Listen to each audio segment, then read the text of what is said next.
Everyone, welcome back. Looking at more statistics, I've already done mean, median, mode, range and all that sort of statistical analysis. This time it's taking a whole new step. It's funny when I look at it and I think of what's going on here. This is, I'd probably think of it as fiddly, but it's not bad. So we're looking at interquartile range. Now, normally when you're looking at, say, I don't know, the statistics from anything like shoe size, you want to know what was the smallest and what was the largest. But say with shoe size, one of the things is they don't really want to market to the smaller sizes and the larger sizes because there's not enough people buying them for them to make a profit. So they're looking for the middle or some form of the middle. Now, they probably even go further in the middle when it comes to shoe sizes. But when you're looking at a lot of things, just to have a quick look at it, we want to know where the middle half is. So when you break something up into quarters, we can find the middle half. So let's have a look at these scores here. I've deliberately made it 12 scores. Because what I can do is, if I grab a red pen, I can just split it in half. Now, a lot of people have trouble with splitting in half. I have done over the years. There are lots of little shortcuts and methods for those who are confident, but for those not confident, I end up going outside, next in, next in, next in, next in, next in. So this one has two middles.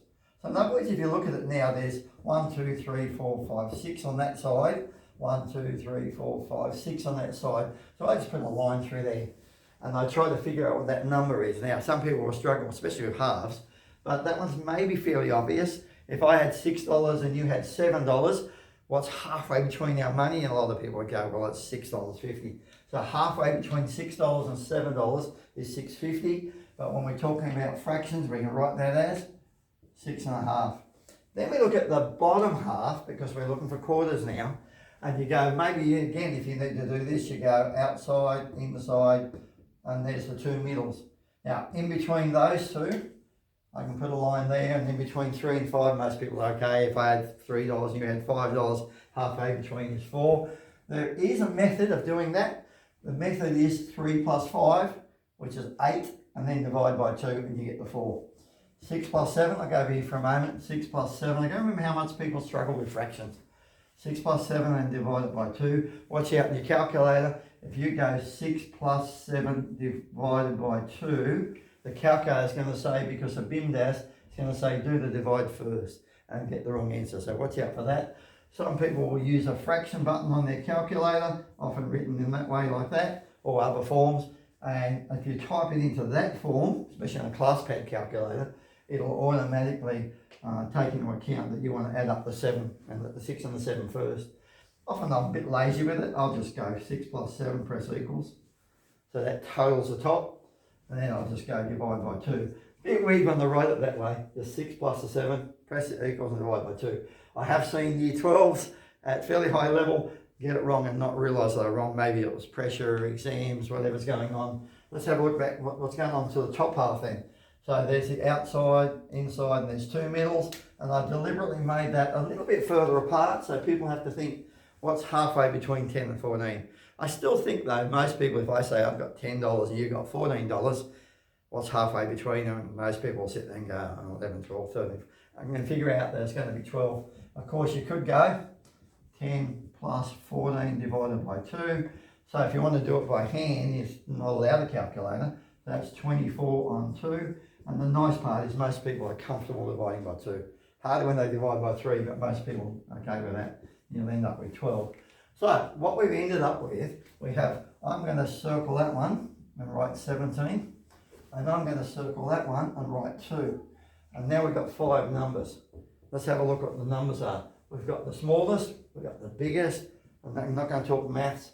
We've got the middle, we've got a quarter of the way through, and we've got 3/4 of the way through.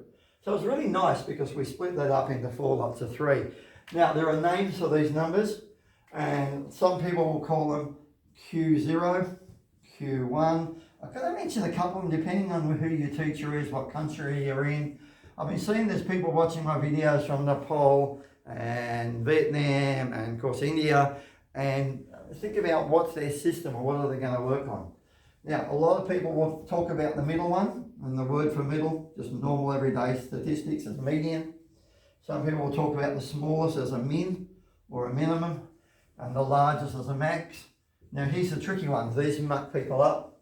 This one's called the lower quartile. And this is the upper quartile. I don't want to get caught up in too much terminology and make this still. Everyone knows I'm paranoid about making long videos. But, you know, this has just got to drag out a bit. So that's often referred to as LQ, and that's often referred to as upper quartile UQ. And that's our basic ideas of everything to do with that and how to spread it. But it all gets more complicated in a moment. But let's have a look at what we've got now. We have this thing called interquartile range. This is the point of the whole of this. Interquartile range, and people get sick of saying interquartile range, so they go IQR. Now I'm going to give you a formula for it. Now maybe think about it first. If I go all the way from there to there, I've got 2 to 17. How far is it from 2 to 17? It's 15. Or you can go 17 take 2, which is 15. And that's your range, and everyone talks about the range. Now the interquartile range, so we've got it in quarters, 1, 2, 3, 4. We want to know where is the 2 quarters in the middle, or where is the middle half. Interquartile range, now pretty easy formula. I tend to go upper quartile minus lower quartile. You could go Q3 take Q1. A lot of people just know that it's going to be that number take that number. So the 12 take 4 is 8. So it's interesting if I talk about the range, and we talk about the range as the maximum minus the minimum, or the largest minus the smallest.